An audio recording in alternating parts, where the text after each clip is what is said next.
Hello students, आज की हमारी क्लास भारत के भूगोल से संबंधित है। भारत के भूगोल से जो बेसिक जानकारी है, जो उससे क्वेश्चन बनते हैं, उनके बारे में देखेंगे कि भारत की स्थिति कहाँ पे है, ग्लोब में भारत की स्थिति कहाँ पे है, कर्क रेखा क्या है, मकर रेखा क्या है, कर्क रेखा कहाँ से होकर गुजरती है, इसके पड़ोसी देश कौन कौन से हैं, बाकी जो भी अन्य तथ्य महत्वपूर्ण हैं आज इसकी क्लास में वही देखेंगे। तो India, location, extent and political.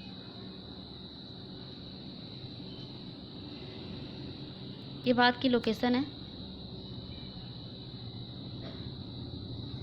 ये यहाँ पे 37 degree 6 minute north, 68 degree 6 minute east, 97 degree 25 minute east, और ये यहाँ पे 8 डिग्री 4 मिनट नॉर्थ। अब कंफ्यूज ये नहीं होना है कि ये वेस्ट है ना, लग रहा होगा कि ये वेस्ट है, ये ईस्ट है, ये नॉर्थ है, ये साउथ है। तो ये नॉर्थ, साउथ, ईस्ट, वेस्ट है, लेकिन हम भारत की स्थिति देख रहे हैं ग्लोब में। तो ग्लोब में इंडिया की स्थिति कहाँ पे है? तो अगर ये ग्लोब है, ये 0 डिग्री हो गया, यानी कि भूमध्य रेखा, ये कर्क रेखा और ये मकर रेखा। अब भारत कहाँ पे है? ये नॉर्दर्न पॉइंट हो गया, ये सदर्न पॉइंट हो गया। इसको अगर ऐसे हम ड्रॉ कर दें तो इंडिया की स्थिति यहाँ पे है, ठीक है। ये कर्क रेखा इसके बीचों बीच से होके जाती है। तो भारत की स्थिति ग्लोब में नॉर्थ, अब ये नॉर्थ, साउथ, ईस्ट और वेस्ट। तो भारत की स्थिति देखें तो ये नॉर्थ ईस्ट हेमिस्फीयर में है, उत्तर पूर्वी क्षेत्र में ये स्थित है। तो अब ये उत्तर पूर्वी में है, तो अब ये साउथ में नहीं है, वेस्ट में भी नहीं है। तो इसीलिए यहाँ पे क्या लिखा गया है? यहाँ पे नॉर्थ है, यहाँ पर भी ईस्ट लिखा है क्योंकि ये ईस्ट में है, यहाँ पर भी ईस्ट लिखा क्योंकि ईस्ट में है, और ये नॉर्थ है। तो नॉर्थ ईस्ट हेमिस्फीयर में स्थित है, इसलिए यहाँ पे नॉर्थ लिखा है, यहाँ पर भी नॉर्थ लिखा है, यहाँ पे ईस्ट लिखा है, यहाँ पे ईस्ट लिखा है। तो कंफ्यूज नहीं होना है। आगे चलते हैं। अब भारत का पूर्वी बिंदु कौन सा है, पश्चिमी बिंदु कौन सा है, उत्तरी बिंदु कौन सा और दक्षिणी बिंदु कौन सा है? तो दाफदार एक जगह है जो कि उत्तर में स्थित है यहाँ पे, और 97 डिग्री 25। आपको जो पूर्वी बिंदु है, अभी हम इंडिया के बारे में बात कर रहे हैं। अब ये इंडिया का नॉर्थ हो गया, इंडिया का साउथ हो गया, ये नॉर्थ है, ये साउथ है, ये ईस्ट है, ये वेस्ट है। हम अब भारत की स्थिति को देख रहे हैं, विश्व के सापेक्ष भारत की स्थिति नहीं देख रहे हैं, ग्लोब में नहीं। अब हम सिर्फ भारत को देख रहे हैं। तो ये भारत का नॉर्थ, साउथ, ईस्ट और वेस्ट हो गया। अब भारत का पूर्वी बिंदु किवीथू है। अब आपको इसके साथ साथ इसके लोकेशन ध्यान रखनी है कि कहाँ पे ये स्थित है। तो 97 डिग्री 25 मिनट ईस्ट पे है।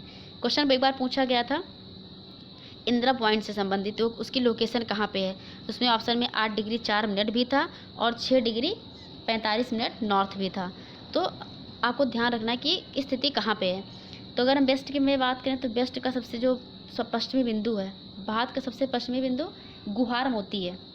अब गुहार मोती की लोकेशन ये है किसका? ये ज़िला ये गुजरात का है, और 68 डिग्री 7 मिनट ईस्ट पे है। 68 डिग्री 7 मिनट ईस्ट पे है ये गुहार मोती, गुजरात का ज़िला। भारतीय मुख्य भूमि का ध्यान रखना, हमने मुख्य भूमि बोला है। तो मुख्य भूमि का जो दक्षिणी है बिंदु कौन सा है? कन्याकुमारी, तमिलनाडु में। स्थिति क्या है? 8 डिग्री 4 मिनट नॉर्थ, और यहाँ पे 37 डिग्री 6 मिनट नॉर्थ में दाफदार एक जगह है लद्दाख की।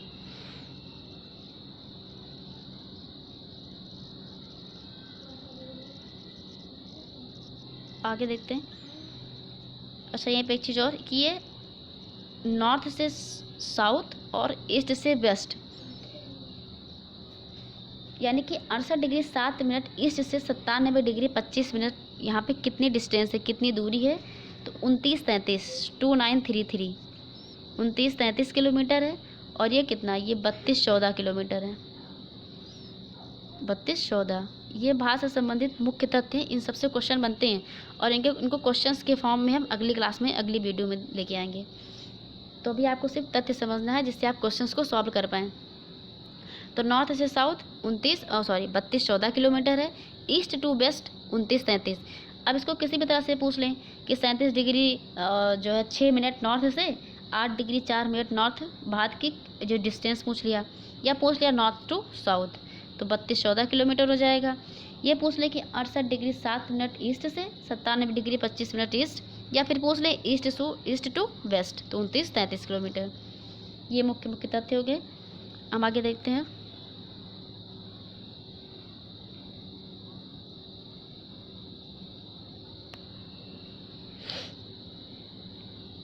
भारत की स्थिति कहाँ पे है? तो अभी हमने देखा कि नॉर्थ ईस्ट हेमिस्फीयर में है, उत्तर पूर्वी गोलार्ध में। भारत की स्थिति कहाँ पे है? उत्तर पूर्वी गोलार्ध। साउथ एशिया में इंडिया, भारत जो है जनसंख्या की दृष्टि से भी और क्षेत्रफल की दृष्टि से भी, दोनों की दृष्टि से साउथ एशिया में सबसे बड़ा देश है। यहाँ पे आपको कंफ्यूज नहीं होना है कि जनसंख्या सबसे ज़्यादा चाइना की है, तो हम यहाँ पे साउथ एशिया की बात कर रहे हैं। साउथ एशिया में चाइना नहीं आता है। अगर हम पूरे विश्व को लेकर के देखेंगे तब इंडिया जो है जनसंख्या की दृष्टि से दूसरे स्थान पर है और क्षेत्रफल की दृष्टि से 7वें स्थान पर है। बट साउथ एशिया की बात करें तो साउथ एशिया में भारत जनसंख्या की दृष्टि से और क्षेत्रफल की दृष्टि से, दोनों की दृष्टि से सबसे बड़ा देश साउथ एशिया में भारत है।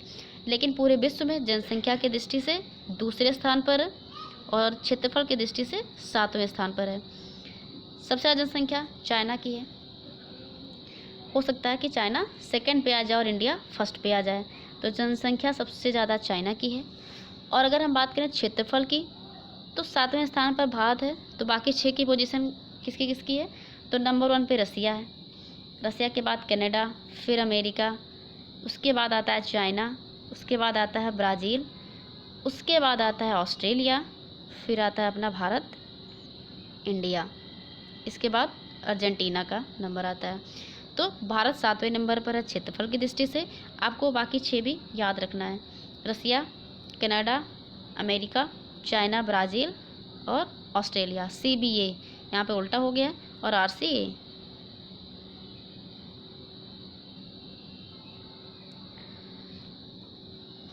आपने जो है भूगोल पढ़ते समय शब्द सुना होगा कि भारतीय उपमहाद्वीप। अब आपको याद रखना कि भारतीय उपमहाद्वीप में सिर्फ भारत ही नहीं है।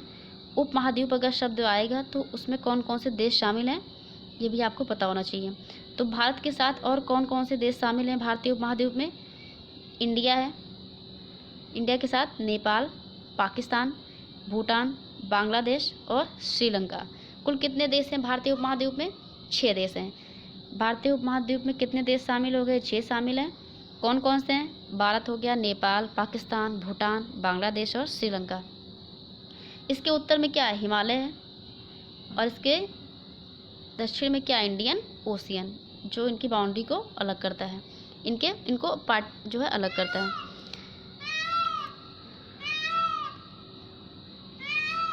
साइज यानी कि एरिया कितना है भारत का? तो पूरे विश्व के एरिया का कितना है? पूरे विश्व के क्षेत्रफल का भारत का क्षेत्रफल 2.4% है, 32,87,263 वर्ग किलोमीटर। ये पूरे विश्व के क्षेत्रफल का 2.4% है। आप लोग क्लास को इतने ध्यान से पढ़िए कि जो भी हम तथ्य बार बार उसको हम बोल रहे हैं तो क्लास देखते ही आपको सारे तथ्य याद हो जाएं, जिससे कल हम जो क्वेश्चंस लेके आएंगे इसी क्लास के बेसिस पर वो क्वेश्चंस हम फॉर्म करेंगे, तो आप लोग क्वेश्चन सॉल्व कर लें। तो साइज हमने बताया कि पूरे विश्व के क्षेत्रफल का 2.4% है। नॉर्थ से साउथ अभी हमने बात की थी 32-14 किलोमीटर है, और ईस्ट से वेस्ट 29-33 किलोमीटर है। 2011 की जनगणना के अनुसार भारत की जनसंख्या इतनी दी गई है, और भारत की जनसंख्या पूरे विश्व की जनसंख्या का 17.7% है। तो पूरे विश्व के क्षेत्रफल का भारत का क्षेत्रफल कितना था? 2.4।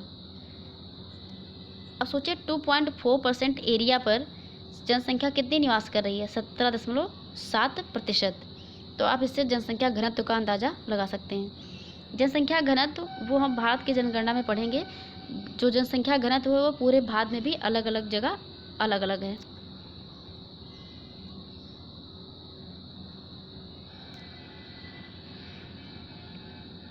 Latitude and longitude. भारत की मुख्य भूमि कहाँ से कहाँ तक है? तो 8 डिग्री 4 मिनट नॉर्थ से 37 डिग्री 6 मिनट नॉर्थ लैटिट्यूड। भारतीय क्षेत्र का अब ध्यान देना, यहाँ पे भारतीय क्षेत्र की बात हम कर रहे हैं, मुख्य भूमि और क्षेत्र इसमें अंतर है। तो क्षेत्र का जो दक्षिणी बिंदु है, सदर्न मोस्ट पॉइंट कौन सा है? इंदिरा पॉइंट है। इंदिरा पॉइंट की स्थिति कहाँ पे है? यही क्वेश्चन पूछा गया था। तो ये 6 डिग्री 45 मिनट पे है और ग्रेट निकोबार आइलैंड में स्थित है। भारत मुख्य भूमि का दक्षिणी बिंदु अभी हमने डिस्कस किया था, कन्याकुमारी तमिलनाडु में स्थित है।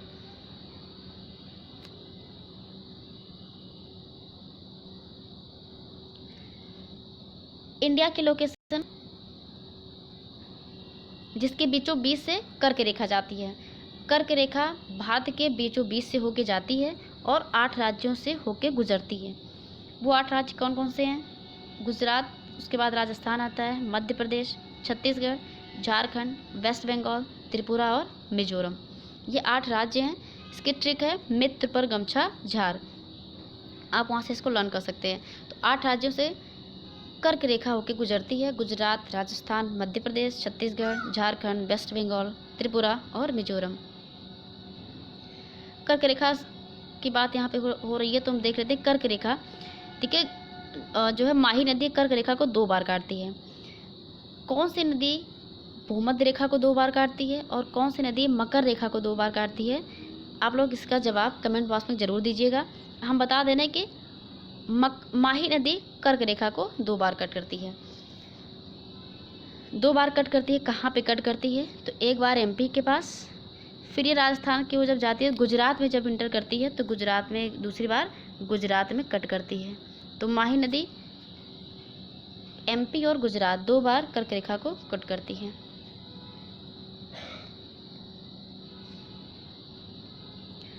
साढ़े 82 degree east standard meridian of India.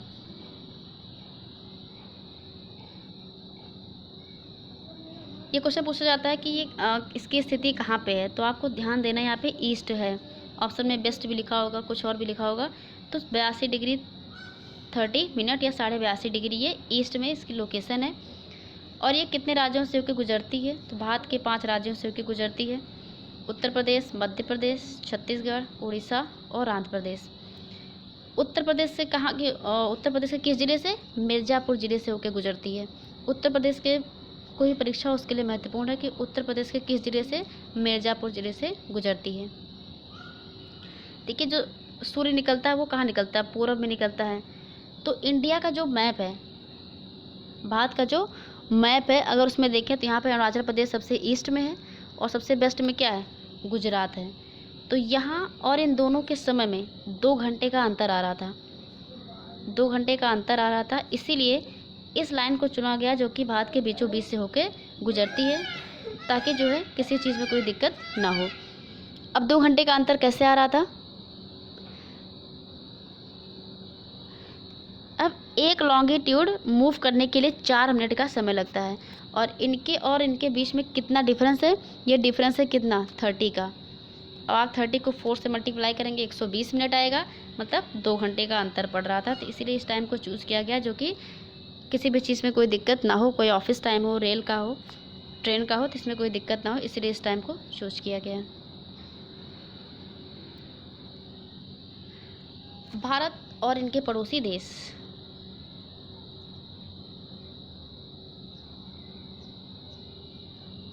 कौन कौन से देश हैं जो भारत के पड़ोसी बने हुए हैं? सबसे पहले तो यहाँ पे क्या है? पाकिस्तान, नेपाल, इधर चाइना हो गया, ये भूटान हो गया, यहाँ पे है बांग्लादेश, यहाँ पे है म्यांमार और यहाँ पे अफ़गानिस्तान भी है। सबसे छोटी बाउंड्री अफ़गानिस्तान के साथ ही शेयर करता है और सबसे बड़ी बाउंड्री बांग्लादेश के साथ। कितना? 40, यानी कि 4096 किलोमीटर लॉन्गेस्ट बाउंड्री शेयर करता है बांग्लादेश के साथ।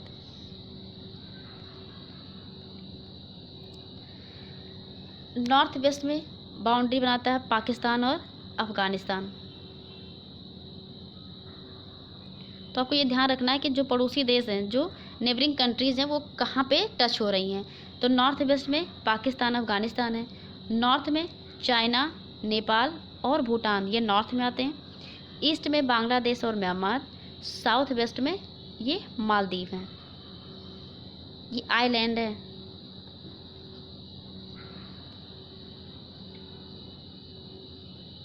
कोस्ट लाइन ऑफ इंडिया, तटीय राज्य कौन कौन से हैं?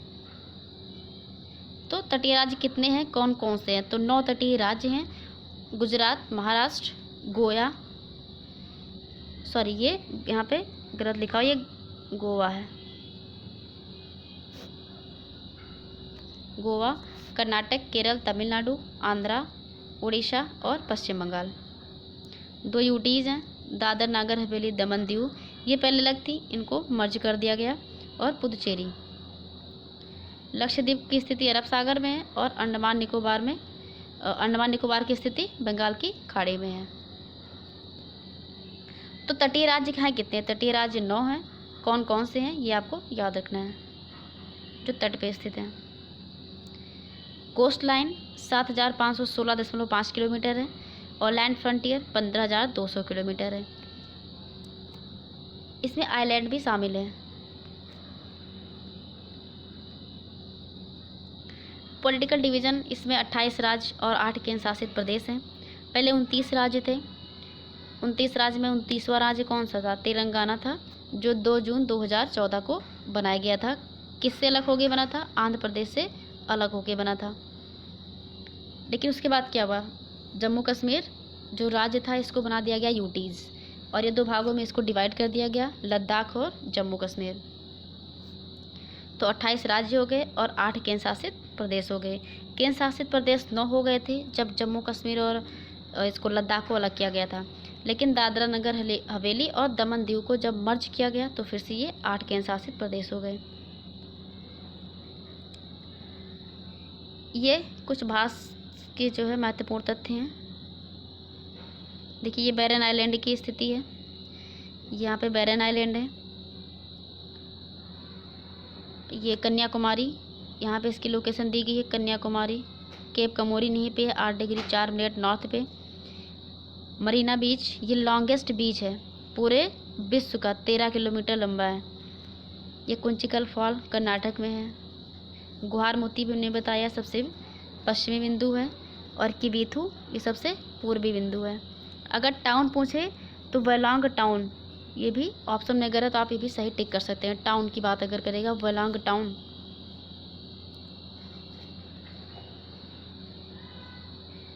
ये कैपिटल्स हैं, राजधानी है।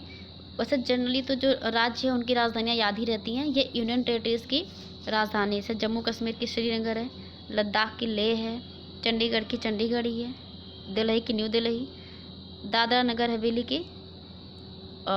नगर हवेली दमन एंड दीव की दमन है, पुदुचेरी की पुदुचेरी है, लक्षद्वीप की कावारत्ती, अंडमान निकोबार के पोर्ट ब्लेयर है। ये भारतीय राज्य हैं और उनके साथ उनकी राजधानी दी हुई है। Capital city New Delhi. Longest coastline किसकी है? गुजरात की। सबसे लंबी तटीय रेखा किस राज्य की है? गुजरात की है। कितना है? 1600 किलोमीटर है। टोटल पॉपुलेशन स्टेट कितनी हो गई? यूनियन टेरिटरीज कितनी हो गई? सबसे बड़ा क्षेत्रफल की दृष्टि से सबसे बड़ा राज्य कौन सा है? राजस्थान है। सबसे छोटा राज्य एरिया वाइज गोवा है। ध्यान रखना कि क्षेत्रफल के हिसाब से पूछ रहा है या फिर जनसंख्या के हिसाब से पूछ रहा है। तो लार्जेस्ट स्टेट किसके हिसाब से? एरिया के हिसाब से राजस्थान सबसे बड़ा है, लेकिन पॉपुलेशन में तो अपना यूपी ही है। सबसे छोटा राज्य कौन सा है? गोवा है। इसका एरिया कितना है? 3702 स्क्वायर किलोमीटर है। और सबसे छोटा राज्य जनसंख्या की दृष्टि से सिक्किम है। टोटल ज़िले कितने हैं? अब इसमें ज़िले नए नए बनते रहते हैं। एक्टिव वोल्केनो भारत की एकमात्र जो सक्रिय ज्वालामुखी है वो कौन सा है? बैरन आइलैंड है। सबसे बड़ा पठार प्लेट्यू कौन सा है? डेक्कन प्लेट्यू है।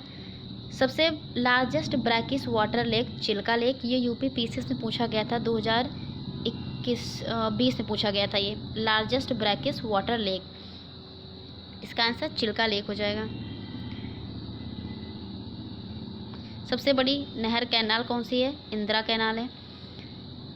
कितना किलोमीटर? 682 किलोमीटर है। लॉन्गेस्ट कोस्ट लाइन गुजरात की, अभी हमने देखा था। सबसे बड़ी टनल कौन सी है? Panjal railway tunnel 11.2 kilometre. कहाँ से कहाँ तक है ये भी दिया गया है। Largest state area wise Rajasthan, population wise Uttar Pradesh, ये हो चुका है। Largest desert Thar desert, largest plateau Deccan plateau, hottest place and coldest place, सबसे ज़्यादा ठंडा स्थान 1910 में -45 डिग्री जो है नोट किया गया था द्रास में। द्रास कहाँ पे? लद्दाख में। Hottest place Bariyawali in Bikaner district of Rajasthan, 56 degree on 5 June 1991।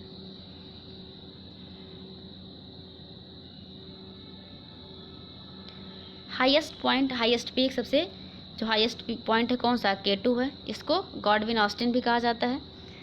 8,611 metre इसकी ऊंचाई है। दूसरा, second highest peak in the world situated in POK, Kanchenjunga peak at 8586 metre, third highest peak in the world, situated in Sikkim and partly in Nepal.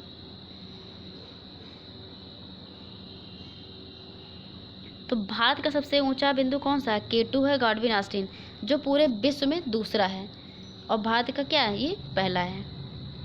और कंचनजंगा ये third highest peak है पूरे विश्व में। लोएस्ट पॉइंट पूछ रहा है, कहाँ पे स्थित है ये? अलापुजा डिस्ट्रिक्ट ऑफ केरला, कुट्टनाड है ये, अलापुजा डिस्ट्रिक्ट जिले में केरला में है। लार्जेस्ट रिवराइन आइलैंड कौन सा है? Majuli island in Brahmaputra river in Assam. Highest dam Bhakra dam on Sutlej river in Punjab with height 2 to 6 metre, reservoir is known as Gobind Sagar. सबसे ऊंचा वाटरफॉल कौन सा है जिसको जलप्रपात कहते हैं? ये कुंचिकल फॉल है, शिमोगा जिले में है, कर्नाटक के। तो कर्नाटक के शिमोगा जिले में कुंचिकल जलप्रपात सबसे ऊंचाई पे स्थित है। ये लक्षद्वीप के जो छोटे छोटे आइलैंड हैं। अब यहाँ से एक चीज़ ये ध्यान रखना है कि 9 डिग्री जो चैनल है ये मिनी कॉयल, लक्षद्वीप कावारत्ती या मिनी कॉयल को अलग करता है 9 डिग्री चैनल। और दूसरा आपको ये ध्यान रखना है कि जो अंडमान निकोबार है इसमें 10 डिग्री चैनल है। ये 10 डिग्री चैनल है, ये कार निकोबार को लिटिल अंडमान से अलग करता है। अंडमान निकोबार है, लेकिन अगर ऑप्शन में दे दिया little Andaman, middle Andaman, south Andaman, तो आपको ध्यान रखना है कि 10 डिग्री चैनल लिटिल अंडमान और कार निकोबार को अलग करता है। ये इंपॉर्टेंट है। यहाँ पे इंदिरा पॉइंट हो गया, ये यहाँ ग्रेट निकोबार नीचे है। ये बैरन आइलैंड जो सक्रिय ज्वालामुखी, एक भारत की एकमात्र सक्रिय ज्वालामुखी बैरन आइलैंड। और इसमें से कुछ आइलैंड हैं जिसके नाम चेंज किए गए थे, जैसे हैवलॉक आइलैंड हो गया। ये सारे इसमें नाम जो चेंज किए वो महत्वपूर्ण हैं। तो आपकी इनकी लोकेशन एक बार देख लेनी है कि कहाँ पे है। मिडिल अंडमान, फिर साउथ अंडमान, फिर लिटिल अंडमान है, और 10 डिग्री चैनल है। उसके बाद कार निकोबार आइलैंड है। तो ये आज के क्लास के कुछ महत्वपूर्ण तथ्य थे। इनसे संबंधित जो भी प्रश्न परीक्षाओं में बनेंगे उस पर एक वीडियो लेकर जो है हम आएंगे। इसकी PDF आपको हमारे टेलीग्राम चैनल से मिल जाएगी। PDF के लिए आप हमारा टेलीग्राम चैनल ज्वाइन कर लीजिएगा। वीडियो को ज़्यादा से ज़्यादा शेयर करिए, लाइक करिए, चैनल सब्सक्राइब करिए। Thank you so much.